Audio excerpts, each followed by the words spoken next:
I am Emily Rine Butler. I'm a professor, so I guess Dr. Butler. I am a senior lecturer in the Dial Center.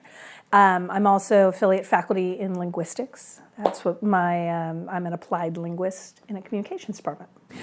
I think people in general are careless with words. And since I do a lot of work with language and power, I know that words have meanings, and words, this idea of sticks and stones can break my bones, but words would never hurt me. That's bullshit. I'm sorry, it's bullshit. It's not true. Words have meanings, words carry weight, and things become diluted in the sense of just, when people talk about this idea of fake news, we hear it so often and used so freely and carelessly that it ceases to have meaning most of the time. And that's problematic. So in order to combat that for people, I think people need to be a little bit more careful.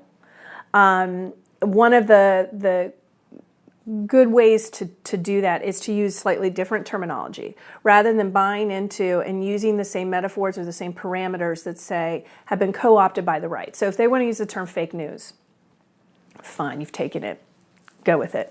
And it has certain associations for us. But linguistically, you can flip that on its head by using different terminology and using that to then become associated with something that means, I don't want to say the word propaganda, but if you were going to say something about propaganda, and this idea of fake news is propaganda, right?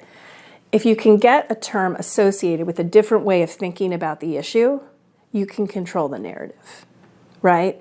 So if you can somehow differentiate between work that is not verifiable and not attach it to fake news, but attach it in a way that actually means something, you could change the narrative about what constitutes fake news and what doesn't.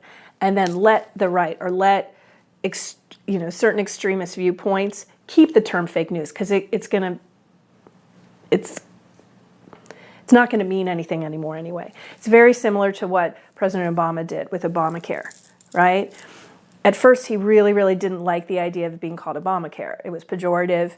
People associated it negatively. The Republican-controlled Congress kept saying, well, this is Obamacare, this is Obamacare.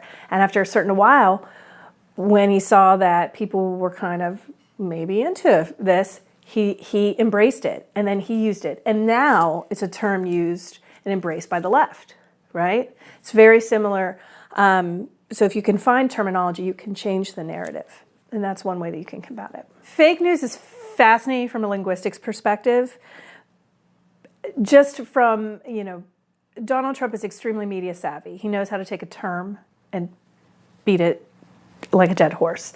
And he wields it in ways that have taken on a life of its own, right? So the idea of fake news, does fake news exist? Absolutely. But people have used it in a way to latch on to anything they don't like or anything that is not fulfilling or fulfilling what somebody already believes. People attach fake news to it. It's really kind of lazy critical thinking, to be quite honest.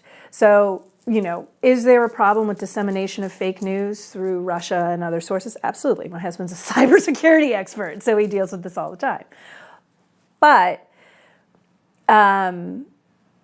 that's not how people anymore use it, right? That's how it started, and it's absolutely a real thing. And fake dissemination or dissemination of false information has been around since the dawn of time, right? But people use it in a lazy way now. They use it to express anything, right? So it becomes this idea of, are we in a post-truth era? No. People like to think that we are, but we're not. People just don't like to expend the energy of citing and reciting and actually figuring out where are you getting this information from? Is it good information? And that's a problem. Because if we can't decide on who is trustworthy, on what sites in general, basic fundamentals of at least we can agree that these things are true, then everything falls apart.